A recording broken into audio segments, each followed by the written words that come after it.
A B C D আয়তাকার চিত্রের অভ্যন্তরে ও বিন্দু এমনভাবে অবস্থিত যে ও বি 6 সেমি, ও ডি 8 সেমি ও এ 5 সেমি হলে ওসির দৈর্ঘ্য কত?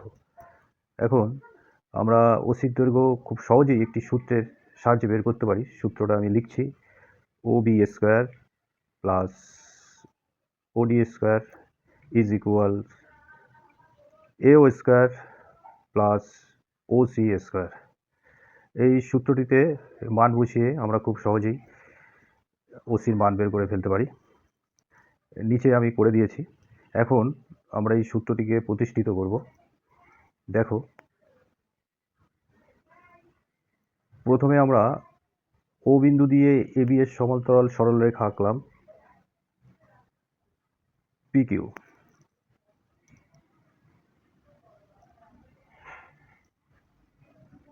এ বি সমান্তরাল পি কিউ এবং অঙ্কন অনুযায়ী ও কিউ লম্ব পিসি আর ওপি লম্ব এডি।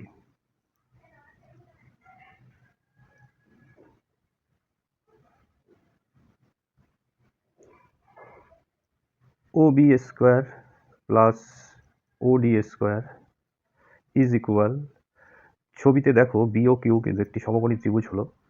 ও বি অতিভুজ, বি কিউ ভূমি এবং ও কিউ লম্ব। তাহলে আমরা লিখতে পারি O B square equals B Q square plus O Q square. আবার অনুরূপভাবে পি ও বি কিন্তু সমকোণী ত্রিভুজ অঙ্কন অনুযায়ী। তাহলে আমাদের ওডি অতিভুজ, তাহলে ওডি স্কোয়ারের সমান সমান আমরা লিখতে পারি O P square plus PD square. আমরা পিথাগোরাসের উপপাদ্যে অতিভুজ স্কোয়ার ইজ ইকুয়াল লম্ব স্কোয়ার প্লাস ভূমি স্কোয়ার এই সূত্র প্রয়োগ করছি। এবার ছবিতে দেখো বি কিউ সমান সমান এ কিউ, তাহলে বি কিউ পরিবর্তে লিখলাম A P square, O Q স্কোয়ারই লিখবো, O P square remain the same. আবার দেখো ছবিতে পিডি আর কিউসি কিন্তু সমান, তাহলে পিডির জায়গায় লিখবো কিউসি স্কোয়ার। এবার একটু সাজিয়ে নিতে হবে আমাদের। এ পি স্কোয়ার এবং ও পি স্কোয়ার আমরা পাশাপাশি আনবো। A P square plus O P square plus এবার O Q square plus QC square. আবার আমরা ছবিতে চলে যাই। দেখো A P square plus O P square লম্ব প্লাস ভূমি স্কোয়ার ইজ ইকুয়াল অতিভুজ স্কোয়ার।